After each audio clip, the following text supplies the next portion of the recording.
In this video, you're going to discover exactly how to get on the profit train to 6, 7, or even 8 figures without having to sell your soul, become a money-grabbing, money-hungry, like greedy pig who sees people with dollar signs on their forehead, even if you hate selling and don't know anything about business. And I'm going to give you 8 secrets to 8 figures in this video entitled The 8-Figure Blueprint. I'm not going to be teaching you something I read in a book. I'm going to be teaching you from my own experience, but I really had to go back and take inventory of the steps that I took, the secrets that I uncovered, and all of the nuances that I had to learn in order to build an 8-figure business, by the way, without spending any money on ads. So, where does it begin? What are these 8 steps? Step number 1 is perception of the pain of the people. I've said many times in the past that all of the money that you desire to have and you don't have right now, it's in someone else's pocket. Like all the money you want to make, it's in somebody else's pocket, somebody else's bank account, somebody else's crypto wallet, somebody else's purse. Somebody has the money that you desire to make. And you don't have to hit them in the head and take it from them. They will happily hand it over if you can demonstrate that you can solve their problem and alleviate their pain. But the problem with most of us, the reason we can't make any money is because we're so busy trying to make money and we're so hungry to get paid and we have so much desire. I want to make that sale so I can report it on my Instagram or do a TikTok video on it. That we don't sit down and figure out and discover, we have no perception of the pain of the people that we are sent to serve. And you were sent to serve somebody. And I was sent to serve somebody. And people who have high levels of empathy, and you can feel like the pain and agony that other people are in, and you can put yourself in their shoes and walk a mile in their moccasins, then you have the ability to speak to them in ways that people who are only looking to get paid cannot talk to them. And I'm telling you, it'll change everything. Jesus was not wrong when he said, he will be greatest among you, let him be servant of all. The person who serves the most people the best will make the most money. Period. By the way, the word great, one of the translations of the word great in Scripture is rich. Abraham was very great. So, we have to have a perception of people's pain. And in order to have a perception of people's pain, you have to take your mind off of your own pain. You have to stop feeling so plugged into your own needs that you can look at somebody else and what they need and feel their pain long enough and care about it strong enough to say, you know what, I'm going to go work on solving their problem. I remember one time I was going on vacation. Has anybody ever gone on vacation and you had enough money to get there, but you didn't quite have enough money to get back? Okay, or was that just me? And I remember I was going on vacation, and I was also an evangelist at the time. I would travel around and speak in churches, and so I stopped at this church. We were driving from Pennsylvania to Texas, as we often did, to go visit my in-laws, and we stopped in Knoxville, Tennessee, and this pastor wanted me to speak at his church. And then 2 friends of mine that I went to college with, 2 ladies that were friends of ours, that were friends of mine and my wife when we went to college, they were there. And we were going out to do visitation on Saturday to knock on doors and invite people to come on the bus and invite people to come to church the next day. And they asked for prayer and said, they were roommates, and they asked for prayer and said, hey, we don't have any money for food. I'm like, well, I mean, I don't have enough money to get back home, but I got enough money for food, right? So home will be there, right? And what I did was I just kind of discreetly slipped them $100. And I spoke at that church. And I didn't tell anybody that I did it. And then they took up an offering for me. And then when I got to Texas, I spoke at another church. They took up an offering for me, and I came back home with more money than I left with because I was more concerned about solving somebody else's problem than I was solving my own. And I can tell you story after story after story about one of these days I have to tell you about one day when they were taking up an offering for a widow and I only had $100 and we were down to nothing, right? Nothing in the refrigerator hardly, with a wife and 3 kids at home. Like, I'm at this camp meeting. I have to tell you about the $4,000 in the pickup truck. I have to tell you that story one of these days. But my point is, you have to care about other people. Not say you care, not pretend to care, not try to care, but really care. There's a difference. And so seek to serve the people. So you perceive the people's pain because the people's pain points are the business's profit points. Why? Because here's what I know. You think about it. Which one are you more likely to spend money on? Teeth whitening gel or a dentist appointment when you have a toothache? When you have a dentist appointment when you have a toothache. Why? Because you're in pain. And when you're in pain, the only thing you can think about is the pain and how to get out of it. Do you understand that it is real that most people live lives of quiet desperation and they are walking around in mental anguish and emotional pain most of the time? But you're so wrapped up in your pain, you can't perceive theirs, and so therefore you can't solve theirs. You can't provide a prescription for their pain because you're looking for somebody to provide a prescription for yours. And if you see their pain as a solution to your pain, you miss the point. It is the solution, but that's not the reason to do it. Here's the reason to do it. I get through this because everything I'm thinking about is making me want to rant in a good way. Do you understand the reason, in order to feel, F-E-E-L, fulfilled as a human being, 3 things are required. If you lack any one of these 3 things, you are not going to be fulfilled as a human being. You may be half filled, you may be quarter filled, you may be third filled, but you ain't going to be full filled unless you have all 3 of these. Why? Because God made you in his image, and God has all these. And you're not going to be fulfilled. I don't believe in God. It doesn't matter. You don't have to believe in God. You're still not going to feel fulfilled until you have all these. So, what's the first one? Well, the first thing God tells us about God is that he's creative. In the beginning, God created the heaven and the earth. The first thing God tells us about us is that he created us in his image, which means he created us to create stuff, and he made us to make stuff. So I am not going to feel fulfilled until I start creating something. If I'm not creative, and I'm not exercising my creative ability, I am feeling unfulfilled. I'm almost feeling worthless because I'm not using my God-likeness as an expression of that God-likeness by creating something with the creativity that God put inside of me. See, when you understand that God put in all of us an aspect of his creativity, but he didn't put in any of us all the aspects of his creativity. And so therefore, I need you to create something for me, and you need me to create something for you. Ta-da! Now, that's phase 1. But that's not enough. Because God made man to create, and God, when he created everything, including man, he said, and God said, and it was so, and God saw that it was good. And God said, he made the sun. God said it was good. God saw that it was good. God made the water. God said it was good. God saw that it was good. You go read Genesis chapter 1, you'll see it says over and over, God said it was so, God saw that it was good. God said it was so, God saw that it was good. You'll see that as a pattern, right? And then he came to one thing, he said, oh, it's not good. What's the first thing God said wasn't good? It's not good for man to be alone. Why? Now, before I tell you why, how did God know it wasn't good for man to be alone? Well, because he's God and he knows everything. But why else? Because God knew it wasn't good for God to be alone. That's why he made man. What? It is absolutely impossible for human beings to feel fulfilled on an island. God made you for creation and he made you for connection. And if you don't have creation and connection, you are unfulfilled. If you have creation but don't have connection, you're unfulfilled. If you have connection and don't have creation, you're unfulfilled. God made you to create stuff so you can be profitable. He made you to connect with people so you could feel passion. But guess what man did? Messed up the whole thing. What did man do? Severed the connection.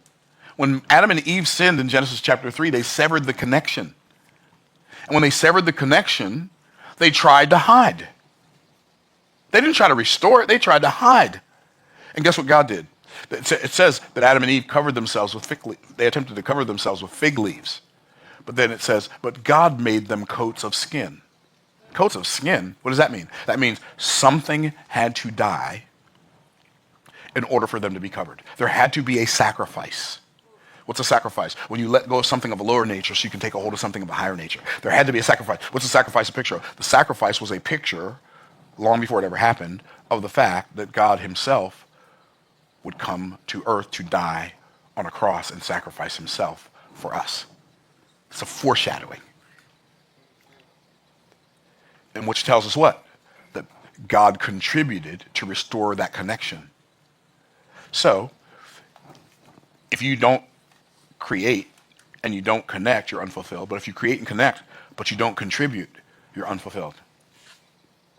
Wow. God made man for creation, connection, and contribution.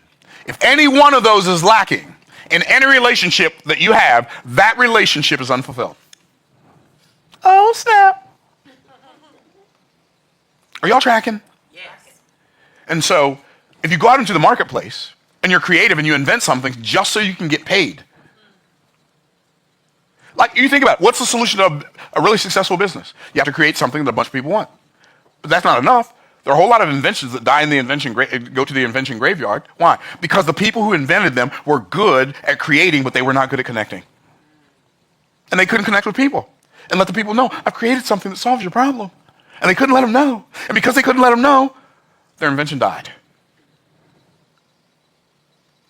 And then once we start experiencing the benefits of creating and connecting, then we're supposed to contribute, because that's what brings that creation and connection brings new life into the world. That's what happens with men and women. They connect. When men and women connect, and a man brings his creativity to a relationship, a woman brings her creativity, and they get married. In the Bible, that's how they're supposed to do it. I mean, that's how we're supposed to do it. In the Bible, that's how they did it. They get married, and then they start having intimacy.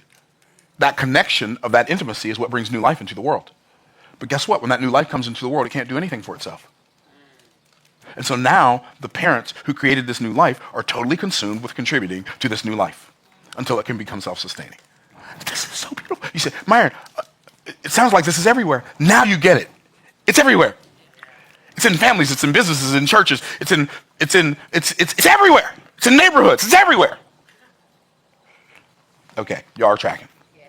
So you have to have the perception of people's pain. Why? Because people's pain points are business profit points. Here's what's amazing. You want to have a better perception of people's pain points? Ask your audience. Ask them what pains them. They will tell you. No, they'll tell you. All of it. But you have to learn how to ask them. You can't say, what's your problem? Probably not going to, it's not going to generate a good response. What's the matter with you? It's probably not going to do it either. What's wrong with you? No, that's not it either. But what if you could learn to ask this question? What's the single biggest challenge you're having right now in fill in the blank? Do you know you could do that with your spouse? What's the single biggest challenge you're having with relating to me right now? And then, oh snap, we'll get to that next part later. What's the single biggest challenge? You could say that to your siblings. You could say that to your next door neighbor. You could say that to people who you've presented your offer to and they said no. But why don't we do it? Because we don't want to know the truth. It might hurt too bad. Too badly. Can I get a witness? Amen. And then once you ask your audience, LFA. LFA. You speak French? C'est la vie, mon ami. C'est LFA. No, LFA. Listen for an answer. And then listen to the answer. And then do something about the answer you listen to. People would love to tell you how to fix their problem if you only cared enough to ask like you really care, not like you're going through the motions. Okay, y'all are tracking. So that's number one. I had to be in enough tune with the marketplace to know what their pain points were. Do you know how I got in tune with the marketplace? Like, how did I perceive people's pain? I just remembered my pain. I remembered the pain I had when I was them, or when I was where they are. I remembered the pain. I can remember like it was yesterday, the pain of having a pregnant wife, and she's 8 months pregnant, and our water and lights are both disconnected at the same time. I know what that feels like. I felt it. I know what it's like to only drive raggedy, like duct tape together cars. I was just telling my sister-in-law last night how me and my brother Derek, we almost died in a snowstorm, literally, because I had to go see my girlfriend in an old Volkswagen Beetle that they don't have good heat anyway, and it broke down in a snowstorm in Indiana. And we're standing out there on the side of the road trying to get a ride, and it was, I'm not just saying this, it was literally one of the most prejudiced places I've ever lived. I literally thought my brother and I were going to die today. But guess what? One of my friends from college, his sister saw us and recognized me and pulled over and gave us a ride. And we lived. Well, I guess you knew we lived because we're here. Okay. Okay. But I remembered the pain that I had. I remembered the pain that I had when the only answer I could give my children when they asked me for something was no. That was painful. Well, anyway, perception of the pain of the people. Then, aspiration to alleviate the ailment. You have to have an aspiration to alleviate, like you have to really care enough to alleviate that ailment, that pain. Like, how can I make this pain go away? Seek to serve, because service is the most fulfilling and profitable seed that you can sow. What do I mean by that? Service is the most fulfilling and profitable seed that you can sow. Well, we already talked about contribution. But did you realize, and I just shared this with people here live before we started recording, so I'll tell y'all. Did you know that every solution that's ever been created creates a new problem? So I have right here my iPhone. Now, I have an iPhone, right? I bought my first iPhone in July of 2007. 2007. That's when they came out. And I was so frustrated because I was on vacation when it came out. I was like, ah! And I was in Hawaii. And I decided I'm going to take my family to Hawaii. When I take my family to Hawaii, we're going to be there for a month. So I'm in Hawaii for the whole month of July. And of course, they came out with the iPhone in July. I was like, they didn't have any Apple stores on Maui, right? And so they only had an AT&T store. So I said, I'm going to go to the AT&T store. I'm going to get there early. I got there early. When I got in the line, there were 112 people in front of me. I counted them. 112 people. And they only had 8 iPhones. Needless to say, I didn't get one. But before, in fact, so I'm looking right now. So we have apps on our phone. How many of y'all have apps on your phone? You have apps on your phone. Anybody have apps on your phone? So we have apps on our phone. I have apps. I've got a case. I've got a pop socket wallet. So I've got a pop socket, and it has a wallet where you can put credit cards, but I don't put credit cards. I put my Plod Note, which is like a mechanical AI device that I can use to record like outlines and conversations and stuff, right? And so I've got all of this stuff because they created the solution of the iPhone, which created a problem because people started dropping their iPhones. And when they dropped their iPhones, what happened? The phone screen cracked. And then they said, oh, I'll create a case. And now hundreds of millions of dollars have been generated by people who manufacture smartphone cases. Do you see what I'm saying? Every solution creates new problems. Well, the iPhone was a computer, but it didn't have much software. So what did they do? They created the App Store.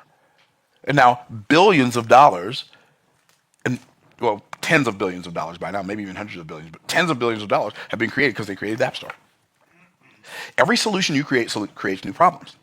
So what that does is that gives me the ability to know that if I seek to serve, if I serve somebody and I serve them a solution, when I serve them that solution, that's not the end of the line. That's the beginning of the line. I asked the question this morning, how many of you have ever bought tires? How many of you have ever bought tires? Okay, right. Why? Well, because what did you have to buy before you bought the tires? You had to buy a car, right? So the car is a solution that solves the problem of getting from point A to point B, but guess what? The tires, they don't last forever, and the windshield wipers don't last forever. And the paint doesn't last forever, and the engine doesn't last forever, and so it's a solution that's expiring. But all solutions expire. And some solutions come with built-in problems. If you can figure out what the problems are going to be before the person experiences it, after you solve their first problem, you can set yourself up to be already there with a solution in hand when they experience the problem that your solution created. This is real life. That's how it works. Okay, y'all get it.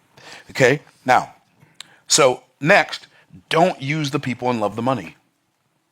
This is such a hard habit to break because we've been programmed to go to school, study hard, work really hard, get a good job with a good company so they will take care of us. So when we go get a job, what are we looking for? We're looking for what we can get out of the situation. Am I telling the truth? Yes. What can I get? How much does this job pay? Right? We're not looking for how we can serve.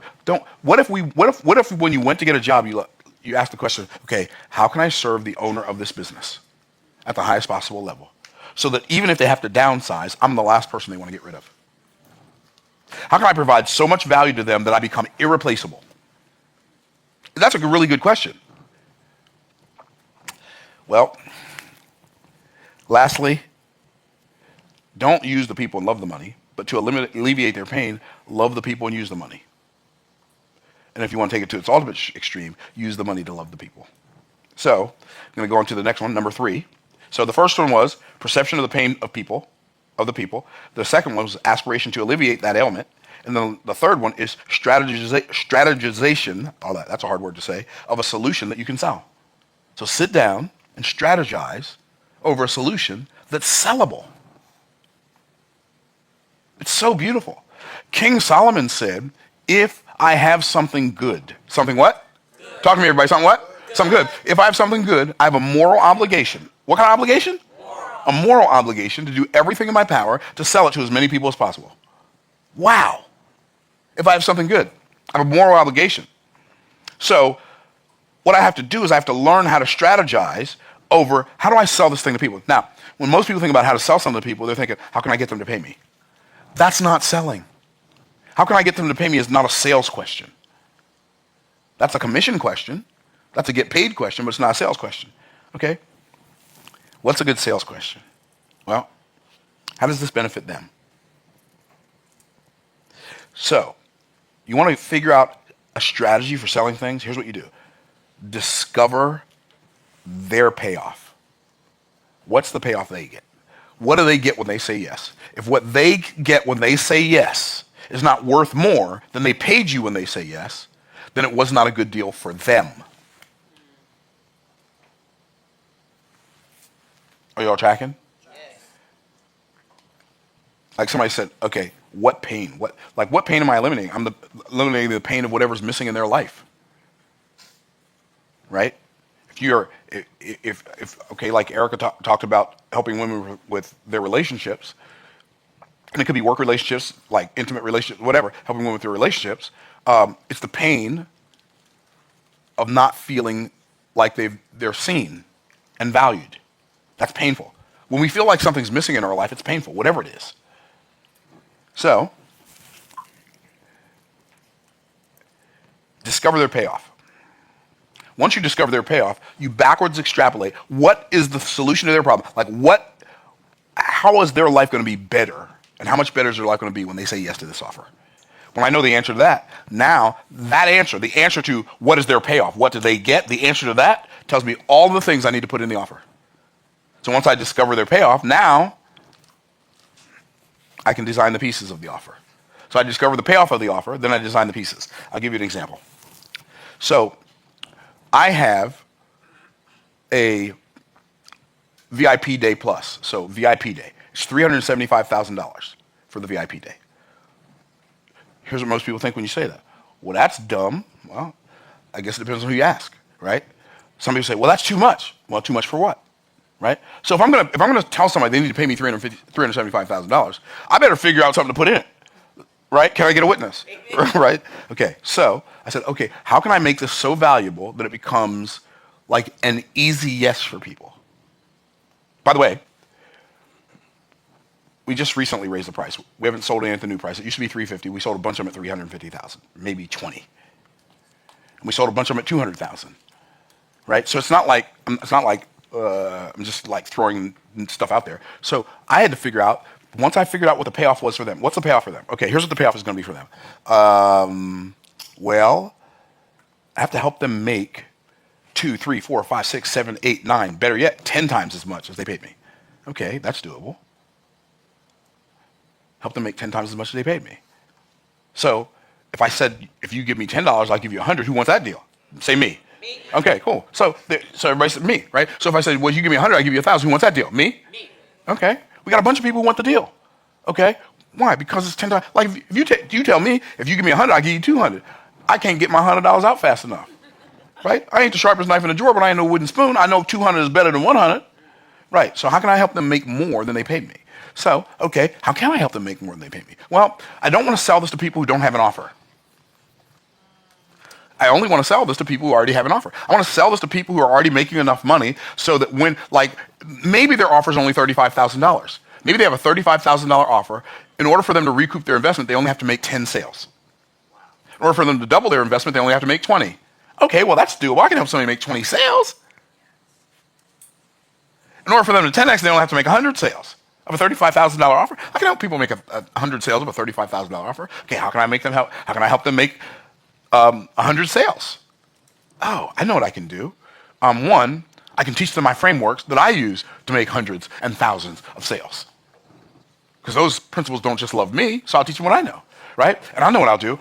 Like, I'll teach them how to do a challenge like I do a challenge, right? And I do a challenge where I teach people these principles, and instead of them having to pay me $75,000, they can join my challenge for $299 or $297. I'm changing it to $299 though, but $297. So you better buy it before the price goes up $2. No, I'm just kidding. So that would sell it for $299, $297. So people buy it, and they get to come and they get to listen to me teach for an hour a day for 5 days on how. Actually, they get to listen to me teach for 2 hours a day for 5 days on how to solve all their business problems. Okay, that's valuable. What else do I give them? Well, if they pay me $375,000, when I go somewhere to do business and I know I'm going to make millions of dollars, I'll let them fly with me on the jet, on the private jet, and they get to watch me make millions of dollars, and they get to ask me questions about it on the way there, and they get me to ask me questions about what I did on the way back. Okay, that's valuable. Oh, I know what I can do. I can interview them in front of my audience. And so they get exposure. Oh, it's a wrap. And they get 8 hours of coaching with me, just me and them, looking at their numbers and their business and telling them exactly what to do next. Boom. Here's 350. Here's 3, and we had a whole bunch of people say here's 350. We haven't had anybody say here's 375 yet. I am not the least bit concerned. Because here's the cool part. Either they'll pay me 375 and I'll fulfill, or they won't, and I get to go play golf. I win either way. I'm happy, and they're happy. Okay, so I discover their payoff, and then I design the pieces of the offer, and then I develop the process for the offer. What's the process?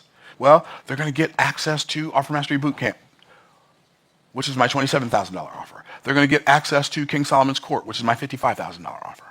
Plus, I charge $40,000 an hour for coaching, so 8 hours of coaching would be worth $320,000. You see, I just keep making it more valuable and helping them get a result. I remember I had two girls, 31 years old. They were on my challenge. And I'd never said this to anybody before. I said, y'all would benefit greatly from my VIP day. It's $350,000. I'm not trying to sell it to you. Like, if it doesn't make sense to you, don't do it. But the reality is you would benefit greatly. Here's what I can tell you. If you say yes to this offer, you will do somewhere between $4 million and $9 million in the next 12 months. Now, they had been stuck at $1.2 million for 3 years. So that's a bold promise to tell them you're going to go to $4 to $9 million. Guess what? They did $5 million in the next 12 months. They said yes to that offer and did $5 million in the next 12 months. All I'm saying is they didn't do $5 million because I wanted them to. They did $5 million because I designed the pieces of the offer and I developed the process for the offer to make sure I didn't develop the offer so I could get their money. I developed the offer so they could get their payoff. Are y'all tracking? Yes. Offers should be transformational, not just transactional. Okay. Y'all picking up what I'm putting down. Okay. So then number 4 is preparation for persuasion of prospects. You have to prepare yourself to persuade the prospects. How do you do that? You have to clearly envision your clients experiencing the payoff. If you can't see them getting the payoff clearly, they can't see them getting the payoff at all. Now, guess what happens? The first time you help a client get the payoff, now you can see it clearly. Oh, they got it. Maybe when you got it, like when I first started getting the payoff, I'm like, oh yeah, this worked for me. And so what you have to do is you have to preparation for the persuasion of prospects. You're not just going to persuade prospects just because you know your deals. That's what most people do, right? They don't prepare. They don't have any preparation for the persuasion of prospects. What do? Well, this is the best offer in the world. We got the best product in the world. We have the best this in the world. We have the best that in the world. That's not a measurement. That's just a statement. And every time somebody makes it, it's pretty much an empty statement. I wrote the best book in the world. Compared to what? Like, what books have you compared it next to? Right? So instead of saying that, what if you said something that makes way more sense in preparing the persuasion for your prospects? Well, what do you do? How do you do that? You clearly envision your clients experiencing the payoff. So I clearly envision my clients experiencing the payoff. So I see them having the result in my mind. And if I see them having the result in my mind, then and only then can I say them having the result in my mind. I can't tell them what they're experiencing if I can't see it. I don't have anything to talk about. Does that make sense? Is what I'm saying making sense? And so what most clients, our salespeople, communicate to their clients is, oh, it has this and it has that and it has this and it has that, and we teach you how to do this and do that, and we got spreadsheets and we got Trello boards and we got Slack channels. Nobody cares. They don't care what they don't care what it has. They don't care what your offer has. They only care what they get. And so when I'm talking to them, I got to talk to them about what they get. You get to fly on the plane with me. You get to watch me make millions of dollars. You get to ask me questions about what I did. You get to ask me questions about your business. You get advice that has been given to other entrepreneurs that have helped them scale to 7 and 8 figures. Talk to them about what they get. Is this making sense? Yes. And so, you clearly express to your clients the payoff. You don't just envision the payoff for your clients, but you clearly express it. By the way, most people are terrible at this part.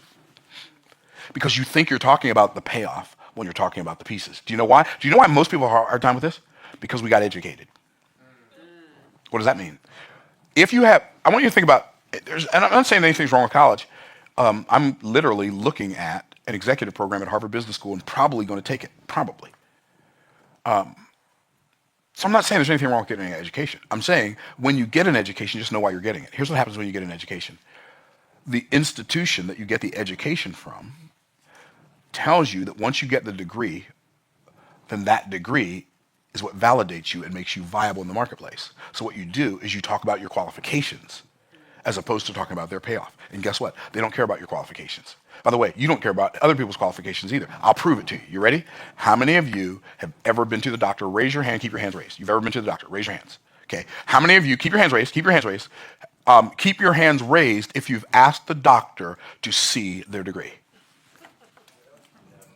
One person. Right? Why? Because the validation is not what mattered to you. You know what mattered to you? Solving the problem that you went in there with. Can I get a witness? And so you're talking to people about your certification. And there's nothing against John Maxwell. I'm just saying, I'm a John Maxwell certified coach. That means something to you and John Maxwell. And if you were a Myron Golden certified coach, that would mean something to you and Myron Golden. It doesn't matter. You know what matters? What matters is, can you help me fix my problem? Because if you can't, nothing else you say matters to me. Is that too straightforward? No, sir. So you strategize.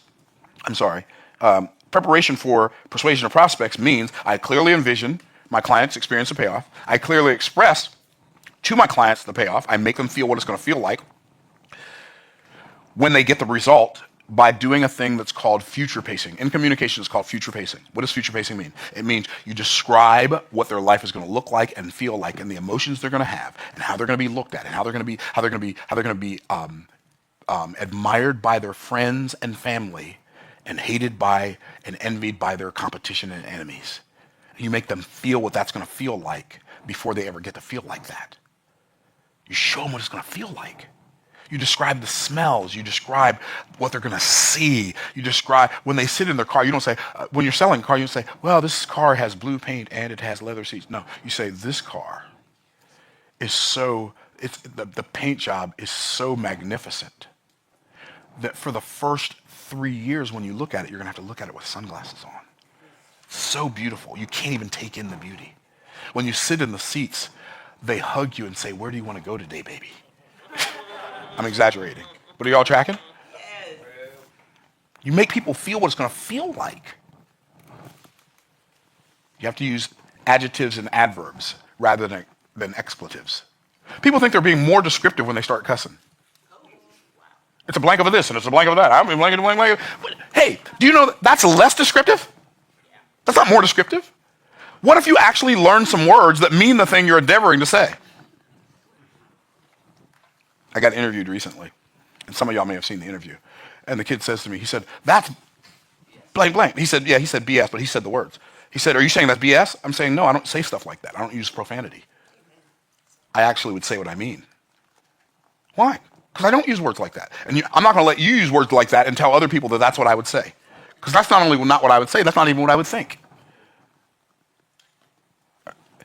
Are you trying, like, learn to use some adjectives and adverbs. Like, get a grasp of the English language if you sell in English. If you sell in Spanish, get a grasp on get a grasp on the Spanish. Like, whatever language you speak in, like, become a master of that language. Mind-blowing what can happen for you. Anyway. Okay. And then, compare effectively the price of no as much as you do the price of yes. Here's the problem. Most people, when they contemplate selling, and they think about how to persuade their prospects, they tell their clients, their prospects, how much it's going to cost them if they say yes, but they never tell them how much it's going to cost them if they say no. And both have a cost. So you say, well, yeah, if you buy my coaching program, it costs X, Y, Z. Is that the end of the story? Well, if you don't buy it, it costs this. I joined a coaching program in 2015 that was $30,000 a year before I had $30,000. It cost me $30,000. You know what it would have cost me if I would have said no? Since then, about $50 million.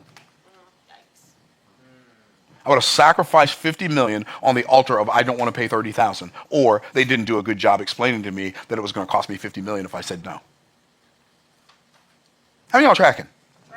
Okay, cool. So, which brings me to point number 5. There's only 8. We're going to make it. We're going to be okay. Okay. What's point number 5? Creating the creation of compelling content. Okay, I'm going to say something to you now. I want y'all to get this. We're made in the image of who? God. Okay, good. Did you ever think about this? God. I didn't hear you, Max. Max said, I'm sure we didn't. That's funny. Did you ever think about the fact that God created the contents of the existential world that we live in with his content, his word? He created the contents of the existential nature of the world we live in with his content, his word. We're made in the image of God. What does that tell us about us? We create the contents, cars, houses, clothes, relationships. We create the contents of our experiential world with our content. So if you don't like your contents, change your content. Oh, snap. That's what I said. Because in the beginning was the Word, and the Word was with God, and the Word was God, and the same was in the beginning with God. And all things were made by him, and without him was not anything made that was made. Him who? Him, the Word. Your words create your experience in the world. So if you want to improve the quality of your life, improve the quality of your content. You say, Myron, I'm not that good at content. I know, because you ain't focused on it. If you're going to become really good at content, it's going to require a level of hyper-intentionality that you've not heretofore possessed. I just wanted to say heretofore. That was so much fun. So, how do you create compelling content? That's a good question, isn't it? By the way, I don't have this in here, but I'm going to say it. Create lots of content. You want to be good at taking pictures? Take lots of pictures. You want to get good at creating content? Create lots of content. I'm going to tell you something about the content you created in the beginning. It's not going to be good. It's going to be terrible. If you can keep creating content when it's not good, if you can continue to create content when it's not that good, but keep creating it anyway, you've increased your chances drastically of your content becoming good. See, here's the mistake you make. You want to wait until you have good content to start creating it. Good luck with that. Let me know how it turns out for you. Or if you want to, I can give you a spoiler alert. It won't. I remember the first time I ever spoke in public. It was on a Sunday school bus. I was 17 years old. My hands were in my pocket. I was looking down at the floor. I'm talking to elementary school children, and I'm saying more than I'm saying any other word. Talking to them about David and Goliath. Guess what I did? I kept talking to them. Eventually, I said something that made sense. And eventually, I said something else that made sense. So just create lots of content. And then, this is the actual outline. Have something good to say. How can I have something good to say? Turn your television off, turn the music off, and pick up a book. Do not let another day of your life go by if you live to be 6, 60, or 600 without reading something and learning something you didn't know the day before. Can't have, and I'm going to quote my brother Jeff, and he's here. You can finally get to hear me quote you. You ready? You cannot draw water from an empty well. You can't draw water from an empty well. What does that mean? You cannot, in the words of J.R. Ridinger, you cannot teach what you do not know, and you cannot lead where you will not go. Here's the problem. You know why most people's content's absolute rubbish? Because they don't know anything. They haven't read a book since they graduated from high school or graduated from college. Don't know a thing about a thing. And you want to stand up and teach somebody something because you heard somebody else say it on Instagram. Child, please. Go sit yourself down somewhere and be still. Sorry. I channeled my mom and my dad on that one. Have something good to say and then say it well. Learn communication skills by watching good communicators. Take classes on communication. Now, you might find this surprising. I read books on how to be a better communicator. How many of you have read the book Super Communicators? That was a great book. None of y'all, Jaron, you've read it? Just Jaron and I? I'm going to tell you something. One of the best books on communication I've ever read. Super Communicators. It was amazing. Amazing book. I'm a fairly decent communicator most of the time, I think. Most of the time, I'm fairly good. I bought a $2,200 coaching program, or course, whatever you want to call it. Course, it's more of a course because I don't get to talk to the guy, on how to communicate better. Bought another $2,500 course by another guy on how to communicate better. Like, becoming a good communicator is kind of like having style in your outfits. You have to work at it. It doesn't come naturally. I work at it. I work hard at it. I'm not saying that I'm the example, but I'm the example that I know of somebody who's a decent communicator who doesn't think they're so good that they don't need to learn anything. That's my point. Have something good to say. Say it well. How do you say it well? By studying how to say it well. And then commit to the process of improvement. And don't wait until you improve to communicate. Communicate to improve.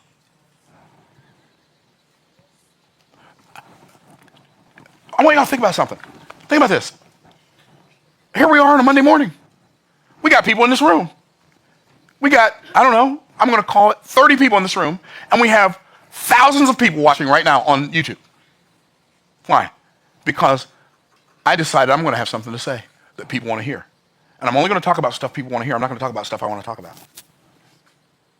And I'm telling you, the fact that I've created content consistently over the last almost 3 years has garnered me the attention. I'm going to look it up because I don't know what the number is. How many hours are there in a day? Shout it out loud. How many hours? 24. That's one answer. Here's the other answer. It depends on whose day. What does that mean? Well, there are different kinds of days. How many hours in a day? Well, there's 24. But, by the way, there are 8,760 hours in a year. But in the last 28 days, okay, I'm going to break it down for you. In the last 28 days, people have spent 462,900 hours watching me. 462,900. Okay, y'all didn't get it yet. So okay, that's okay. That's okay. That's okay. That's, all right, I'm gonna pump the brakes. Yeah, okay. Watch this. I'm gonna take 462,000. Is that what I said? 900, and I'm gonna divide that by 8,760. And that tells me that in the last 28 days, people spent 52.8 years watching me. 52.8 years in the last 28 days. How many hours are in my day? Well, in my attention day, I talked about how many in the last 28 days. I didn't talk about it in the day. So it's kind of low. It was kind of low yesterday. Okay, I'm gonna get one or whatever day I can get to. So on the 30th, which was yesterday, people spent 12,476 hours watching me. How much is that? About a year and a half. People spent a year and a half of lives collectively around the world listening to me yesterday. Why? Because I created content. I can't buy that level of attention. But I can pay for it by becoming a better communicator. Taking the time and the energy to become a better communicator. Okay, commit to the process of improvement. When I decided that I was going to create a new YouTube video every week. By the way, for those of you who watch this channel, don't miss out on Bible Study with Myron Golden channel. I got a whole channel we started in July of last year. It's got 80-something thousand subscribers. I think 82 or 81,000 subscribers, where I just teach the Bible. For those of you who like that, go check out Bible Study with Myron Golden. Anyway, but when I decided, and I said it with my mouth, I made a commitment. I said, I am going to do at least one video a week for the next 10 years to see if I can get good at it. And when I say get good at it, I mean get good at this whole YouTube thing. I had no earthly idea that we'd get over a million, 100,000 subscribers in the first year, over 1 million subscribers in less than 3 years. I had no idea. That was not my thought. How fast can I get to 1 million? Because I don't believe in setting goals. I don't set goals at all. You say, what's your goal for YouTube? My goal, my activity objective for YouTube is to do a video a week and get better every time I do a video. That's my objective. And let that produce what only that can produce. Instead of, I want to have 1 million subscribers, but I want to have 10 million subscribers in the next 3 years. That's not my concern.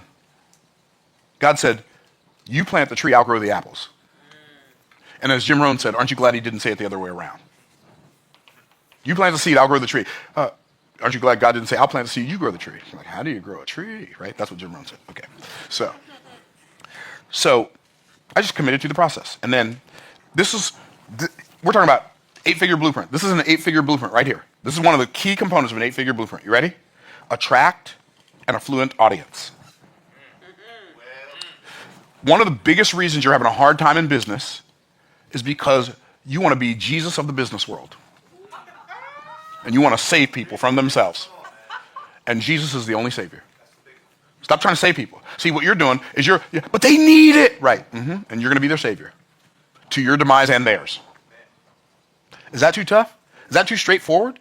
You're gonna, huh? That's like, stop trying to save people. Affluent audience. Attract an affluent audience. But you cannot attract an affluent audience with poverty messaging.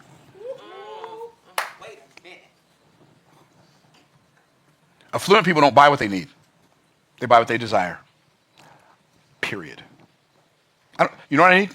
Pretty much, I don't need anything. I still buy stuff. Why do I buy stuff? Because I desire it. Period.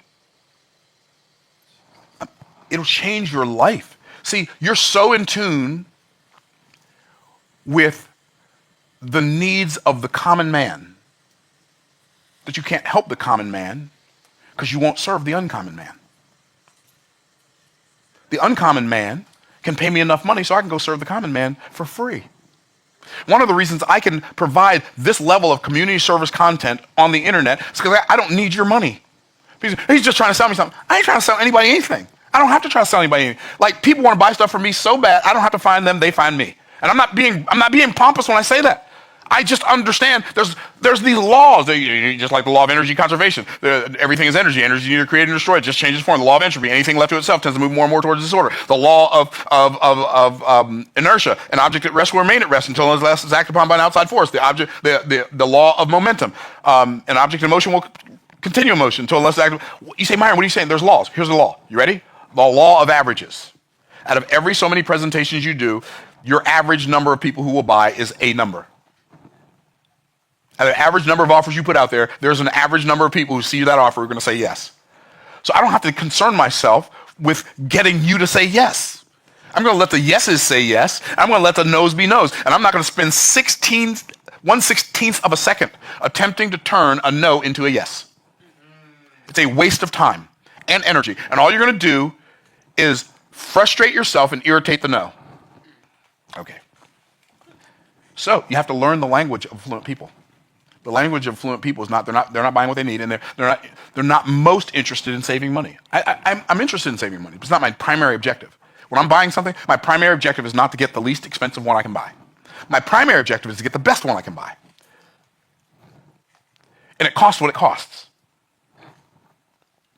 So if you're talking to me, see, when people make me all, yeah, but Myron, it's only, when somebody says to me, but it's only X amount of dollars, I understand they don't understand who they're talking to. Because I'm going to buy, because I desire the thing, I'm going to buy to save time, not money. I will pay twice as much for somebody who can deliver it twice as fast, and it's worth the same amount. Why? Because time is the stuff that life is made of, and I can't get any more, but I can get more money. Money is self-replenishing. Time is not. Time is ever evaporating. And so if you want to attract affluent clients, you have to learn how to talk to them in language they understand. Okay, wealthy people buy to obliterate hassle. We're at dinner last night, me and my wife and Jeff and his wife, and we have Lucy, greatest server, one of the greatest servers of all time. And she used to work at Eddie V's, but she doesn't work at Eddie V's anymore. She works at Ponte. And so I said, well, let's go try this new restaurant. Well, Jeff said, let's go try this new restaurant. I said, okay, let's go try this new restaurant. So I booked us a reservation, and I'm special. A little, I have my eccentricities, but one of the things I can't stand in a restaurant is unwrapped silverware on a table. It's like, what in the world is nastier than a restaurant table? People go to the bathroom, they don't wash their hands. They come out and they touch the table. That's real facts. But guess what? I can't stand silverware on the table, so I asked for a cup of hot water. They brought me a cup of hot water. And then I went to the restroom and I noticed the other tables had tablecloths on them. I'm confused, but I'm not going to assume I know. So when Lucy comes back, I'm like, Lucy, I noticed that those tables have tablecloths. This table doesn't have a tablecloth. Is there a particular reason? Well, the shape of the table is different because we were in a booth by the window. The shape of the table is different, so they don't put tablecloths on it. Oh, okay, cool. I didn't say anything else about it. But you know what she did? Lucy comes back with this beautiful white towel and new silverware and puts the silverware on the towel. I didn't ask her for it. Why? Because she's astute to the desires of affluent people. We're not astute, and we wonder why. When we make an offer to somebody who's wealthy, we told them not to buy from us, and we don't even know it. You justify your price, all you're doing is letting people know you're out of your depth. I don't justify my price. Somebody who you would know if I told you they are. I'm almost done. You'd know who they are if I told you. I only have 2 more points, but I got to tell you this. They called me. They wanted me to speak at an event in Vegas. What are your requirements? Well, my requirements are my jet fee, $55,000 an hour there, $55,000 an hour back, and $250,000 to speak. So it'd be $110,000 there, and accommodations for me and my team, my media team, and blah, blah, blah, blah, blah. So, okay, I don't think they're going to go for that, but I'll tell them, y'all called me. I didn't say that, but I'm thinking, I don't care if they go for it or not. You asked me what my requirements are. Those are my requirements. So they came back and said, no. He said, no, they thought you'd want to do it for the exposure. No, what you mean is they had me confused with somebody else. Maybe his name is Byron Silver.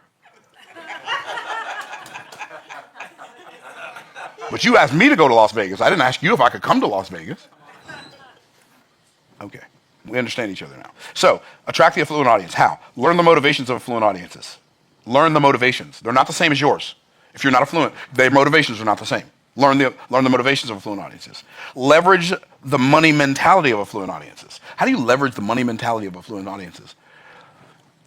You know how poor people sometimes buy things because they're cheap? Rich people sometimes buy things because they're expensive.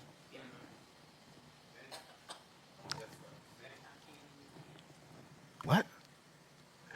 So, I was thinking about, I've had people offer to make for me custom suits for less than the suits that I buy.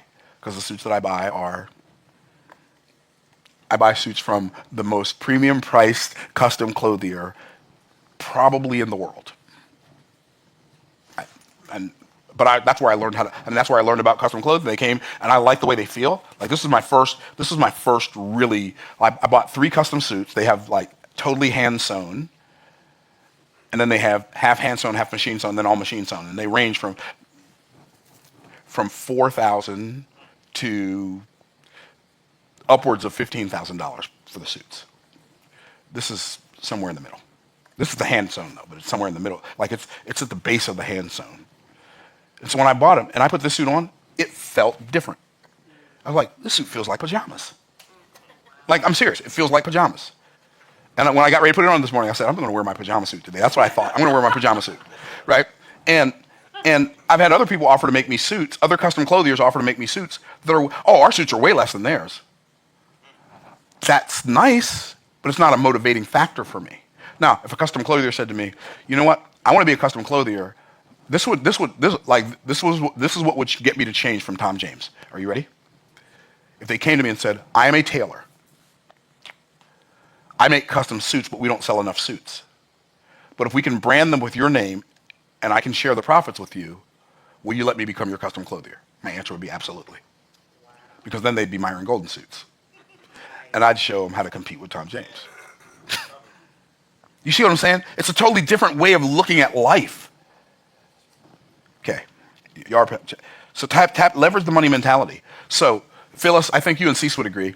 There's something different about flying on a private jet other than the fact it's private, right?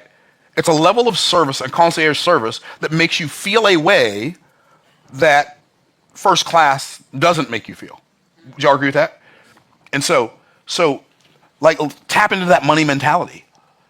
Learn to, I don't perceive things as expensive. Everything costs the same amount to me. Cup of tea.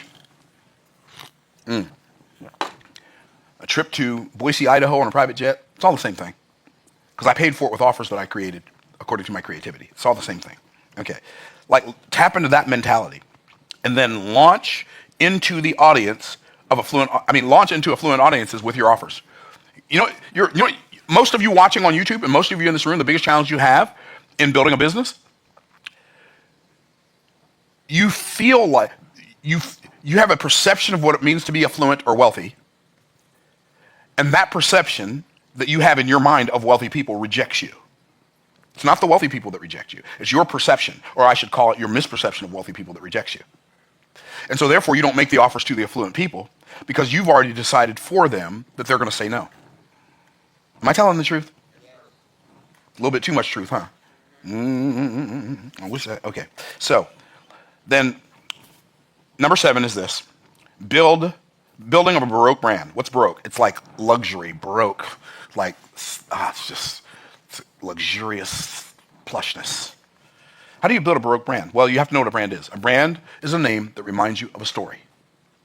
Build a Baroque brand, a premium brand. How do you build a Baroque or premium brand? You build a brand that people are willing to pay a lot of money to attach themselves to.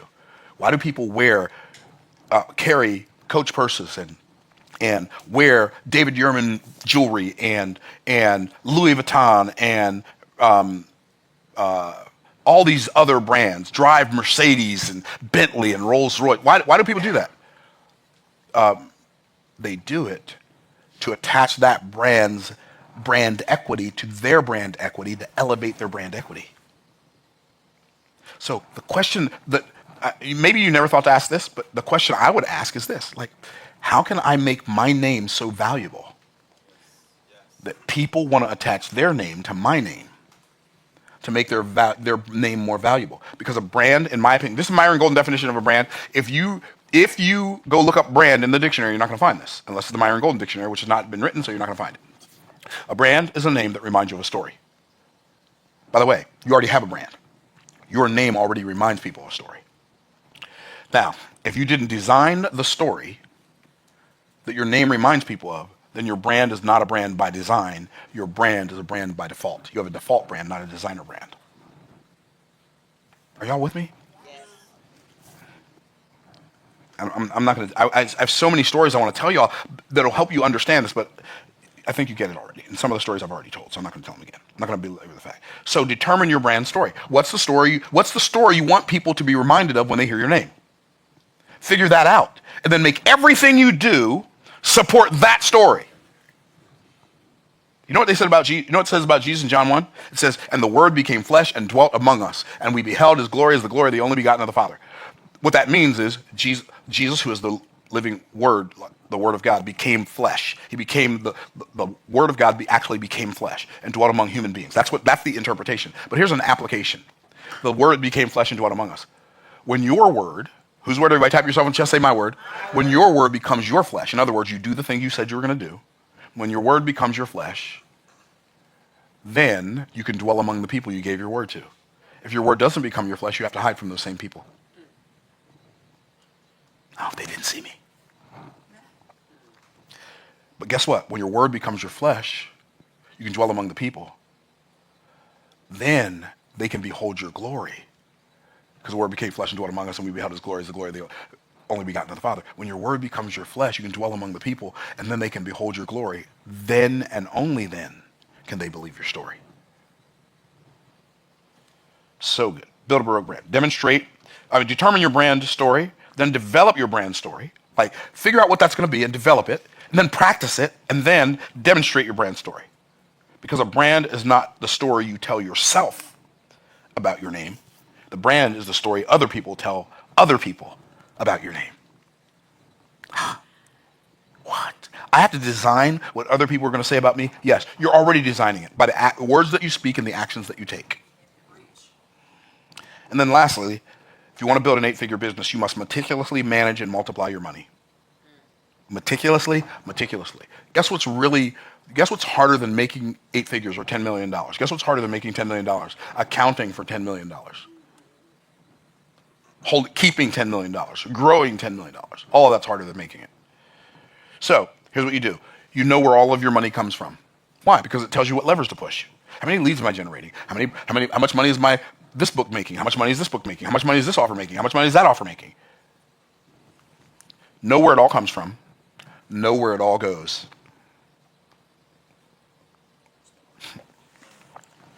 And when you know where it all comes from and you know where it all goes, do everything in your power to know how to keep more of your business's money. And I'm not going to go into great detail, but I discovered last year in real life and in real time how to use real estate to eliminate my tax liability. You don't understand how that tax liability weighed on me. It weighed on me, number one, because I got audited in 2010, and they came to and said, you owe the IRS $1,065,000 after I'd already lost everything, and I didn't have $1 million or $65,000. So I certainly didn't have $1,065,000. Then, once I got back on top of my game, my 4 least favorite dates of the year. January 15th, April 15th, June 15th, September 15th. Why? Because I would stroke a check for hundreds of thousands of dollars every quarter for years. Yep. You'd spend all of your, a large part of your business bandwidth, January, February, and March, making sure you know what the number is, so you're ready for it, April 15th. And then you spend the other half of April, and then all of May and half of June, making sure you got enough money to send another ridiculous check, more than I ever made in 10 years at any job I ever had, every quarter. And I finally figured out I don't have to do that anymore by investing in real estate. Figure out how to keep more of the money you make. These are the 8 steps, the 8 secrets to 8 figures, even without spending money on ads. We now spend money on ads, but we only spend a little. We could spend a lot more. My business coach, one of my business coaches in the past, he says, the business that can afford to spend the most money on ads wins. And I used to believe that. I don't believe that anymore. The business that can afford to spend the most money on ads wins. You know what I believe? I believe the business that can afford not to spend the most money on ads wins.